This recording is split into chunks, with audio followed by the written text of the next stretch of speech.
Big Boss season டே 83 highlights. Full வீடியோக்கு கீழே இருக்கக்கூடிய லிங்கை கிளிக் பண்ணி பாருங்கள்.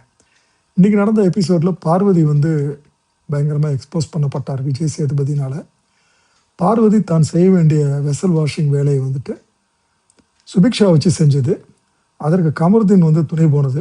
கமருதீன் வீட்டு தலையாக இருந்து பண்ணது. அதே மாதிரி அமீது வந்துட்டு பாத்திரங்களை சரியாக விளக்காதது. இது எல்லாம் வந்துட்டு இன்று இது ஹைலைட்ஸில் வந்து கேள்விகள் கேட்கப்பட்டது. அமீது வந்து எலிமினேட்டட் ஆகிறாரு. அதே மாதிரி வந்து பார்வை வந்துட்டு பயங்கரமாக கமருதீன் வந்து தாக்குவார். இவங்க 2 பேரும் வந்து தாக்கி பேசுகிறத நமக்கு பார்க்குறப்போ 2 பேரும் சேர்ந்து நம்மளை வந்து முட்டாளாக்குறாங்கன்ற மாதிரி வந்து தெரியுது. இதற்கு நடுவில் வந்து கமருதீன் வந்துட்டு அரோரா வந்து துஷாரை வச்சு ட்ரிகர் பண்ணுவார். அதை விஜய் சேதுபதி வந்து கண்டித்து வந்து அரோரா வந்து ஆறுதல் படுத்துவார். துஷாரை பற்றி இனிமேல் பேசக்கூடாது, துஷார் போனதுக்கு அவர் தான் காரணன்ற மாதிரி சொல்லுவார்.